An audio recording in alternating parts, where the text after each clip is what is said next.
બજાર વાગી ચૂક્યું છે। મુદ્દા નંબર 1 ની શરૂઆત કરીએ। ઝાલાવાડની ગરિમાને લાંછન લગાડતો વિડિયો થયો છે વાયરલ। રાષ્ટ્રીય શોક વચ્ચે એક્સપોમાં અભિનેત્રીના ઠુમકાનો વિડિયો વાયરલ થયો છે। જે રીતે સુરેન્દ્રનગરમાં આ ગ્લોબલ મેગા એક્સપો યોજાયો હતો। સ્ટોલ ધારકે પ્રસિદ્ધિ માટે એક્સપોમાં ડાન્સ કરાવ્યો હતો। વિડિયો વાયરલ થતા ચોમેરથી ફિટકારી લાંગણી પણ જે રીતે સામે આવી રહી છે। કાર્યક્રમમાં ઉદ્ઘાટનમાં સાંસદ ચંદુ સિહોરા પણ હાજર હતા। જગદીશ મકવાણા, વર્ષાબેન દોશી પણ હાજર હતા। ત્યારે સવાલ થાય કે આ રાષ્ટ્રીય શોક વચ્ચે આ અભિનેત્રીના ઠુમકાની જે રીતે આ શરૂઆત કોણે કરી, આ પરવાનગી કોણે આપી, આ ઠુમકાનું આયોજન કોણે કર્યું, એ સવાલ થઈ રહ્યો છે। મુફદ્દલ જે રીતે અહીંયા આ એક બહુ જ મોટી ઘટના કહી શકાય। એક બાજુ જ્યારે આપણે રાષ્ટ્રીય શોક 7 દિવસનો એ જાહેરાત કરવામાં આવી હોય અને છતાં આવી રીતે એક્સપોમાં અભિનેત્રીને નચાવવામાં આવતી હોય।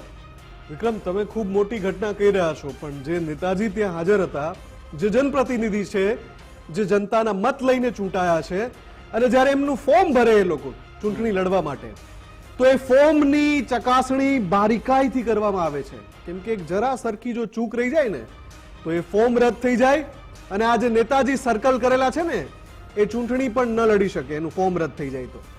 આટલી બારીકાઈથી જે વ્યક્તિએ ધ્યાન રાખવાનું છે, કેમ કે જાહેર જીવનમાં છે અને જનતા માટે જનતાએ ચૂંટીને એમને મોકલ્યા છે। સરકારી કાર્યક્રમ એક એક્સપોનું આયોજન થાય, આ જે એક્સપો છે એ જે કાર્યક્રમ થાય, એની અંદર તમે કોઈ સરકારી કાર્યક્રમ હોય તો ઠીક છે કે ત્યાં અલગ અલગ આયોજન થતા હોય છે, જેમાં મનોરંજનનો પણ ભાગ હોય છે, પણ અત્યારની વાત અલગ છે। આ જે એક્સપો યોજાયો છે, આ એક્સપોનું આયોજન કોણે કર્યું, આ આયોજક કોણ છે, આયોજકને શું ખબર નથી કે દેશમાં રાષ્ટ્રીય શોકની ઉજવણી, રાષ્ટ્રીય શોક મનાવવામાં આવી રહ્યો છે, રાષ્ટ્રીય શોક 7 દિવસનો છે।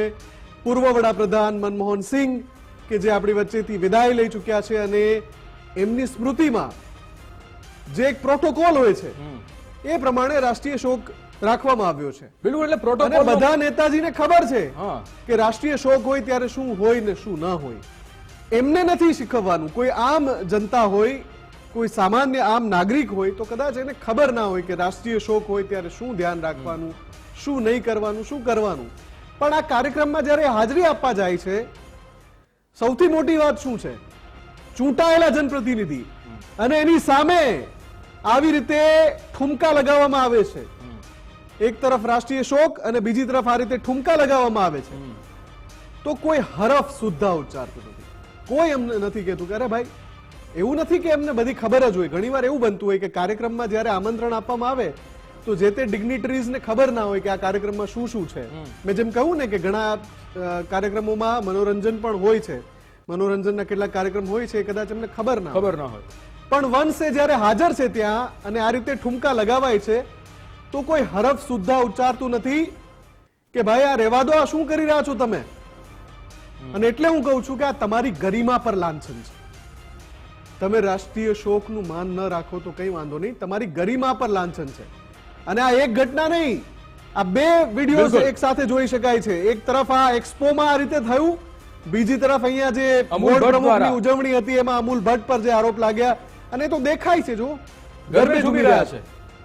એટલે આ બંને તસવીરો કહી રહી છે કે નેતાજી કઈ રીતે ભાન ભૂલી જાય છે, નેતાજીને કોઈ ફરક પડતો નથી, અથવા તો જાણી જોઈને એ લોકો આ રીતે આંખ આડા કાન કરે છે કે ભાઈ અમારે શું છે, પરવા જ નથી, પરવા નથી।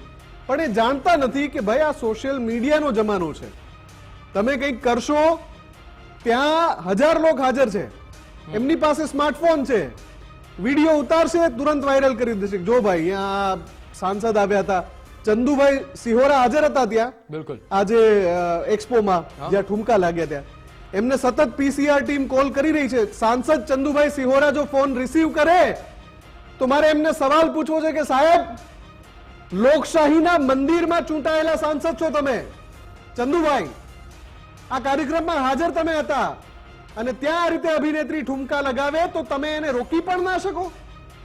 એટલું પણ તમે રાષ્ટ્રીય શોકનો મલાજો ના જાળવી શકો કે ભાઈ આપણા સદગત નેતા છે, એને શ્રદ્ધાંજલિ તો આપણે આપી શકીએ ને આટલી?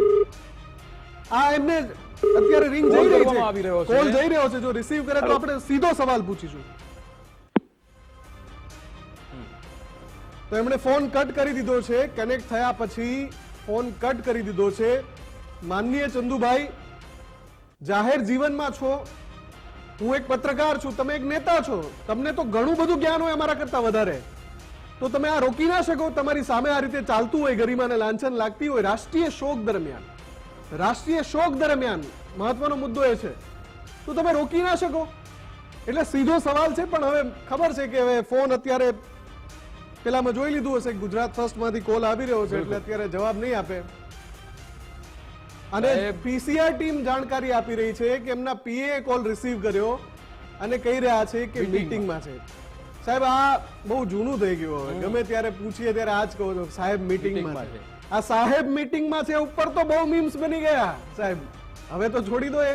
અને આ જવાબ લોકોને તો આપતા જ હો છો તમે, હવે મીડિયાને પણ આપવા લાગ્યા છો આ જવાબ કે સાહેબ મીટિંગમાં છે, જવાબ મળશે પછી.